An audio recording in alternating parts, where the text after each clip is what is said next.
सर्वप्रथम मैं अंतर्राष्ट्रीय श्रेया क्लब को नमन करती हूँ।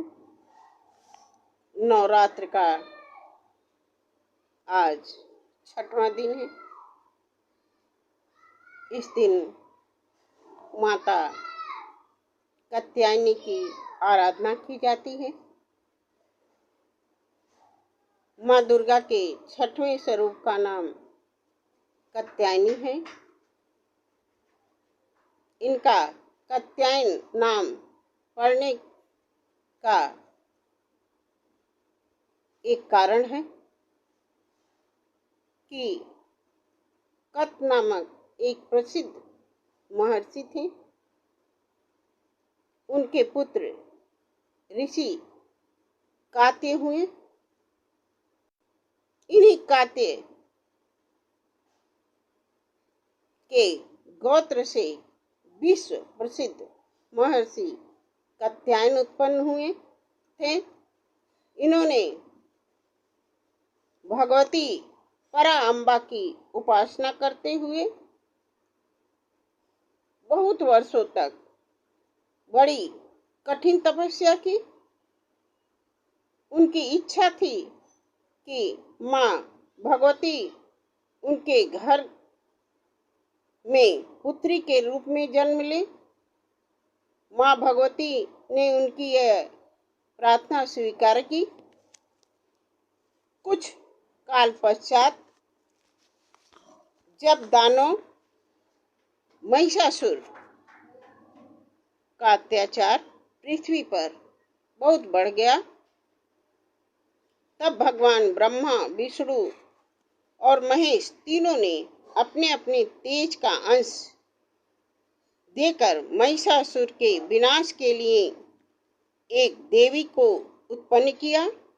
महर्षि कात्यायन ने सर्वप्रथम इनकी पूजा की। इसी के कारण से यह कात्यायनी कहलाई। ऐसी भी कथा मिलती है कि ये महर्षि कात्यायन के यहाँ पुत्री के रूप में उत्पन्न हुई थी।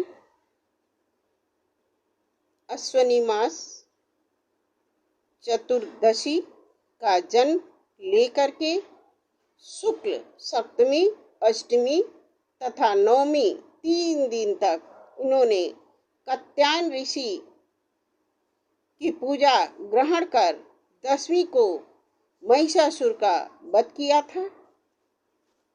माँ कात्यायनी अमोघ फलदायिनी है। भगवान कृष्ण को पति के रूप में पाने के लिए ब्रज की गोपिकाएं ने इन्हीं की पूजा कालिंदी यमुना के तट पर की थी। ये वज्रमंडल की अधिष्ठात्री देवी के रूप में प्रतिष्ठित हैं। इनका स्वरूप अत्यंत ही भव्य और दिव्य है। इनका वर्ण स्वर्ण के समान चमकीला और भास्वर है। इनकी 4 भुजाएं हैं। माता जी का दाहिनी तरफ ऊपर वाला हाथ अभय मुद्रा में है तथा नीचे वाला वर मुद्रा में है। बाईं तरफ के ऊपर वाले हाथ में तलवार और नीचे वाले हाथ में कमल पुष्प सुशोभित है। इनका वाहन सिंह है। दुर्गा पूजा के 6वें दिन इनके स्वरूप की उपासना की जाती है। उसी दिन साधक का मन आज्ञा चक्र में स्थित होता है। योग साधना में इस आज्ञा चक्र का अत्यंत महत्वपूर्ण स्थान है। इस चक्र में स्थित मन वाला साधक माँ कात्यायनी के चरणों में अपना सर्वस्व निवेदित कर देता है। परिपूर्ण आत्मदान करने वाले ऐसे भक्त को सहज भाव से माँ कात्यायनी के दर्शन प्राप्त हो जाते हैं।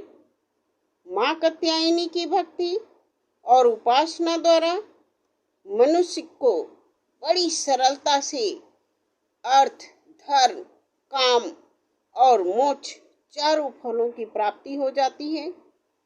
वह इस लोक में स्थित रहकर भी अलौकिक तेज और प्रभाव से युक्त हो जाता है।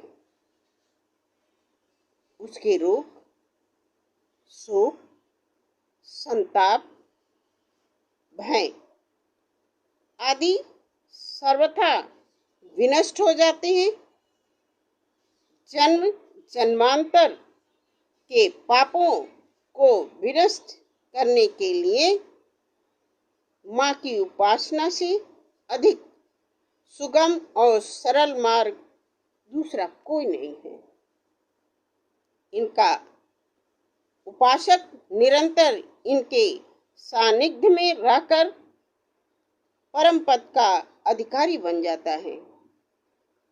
अतः हमें सर्वतोभावेन माँ के शरणागत होकर इनकी पूजा उपासना के लिए तत्पर रहना चाहिए, ताकि मुझे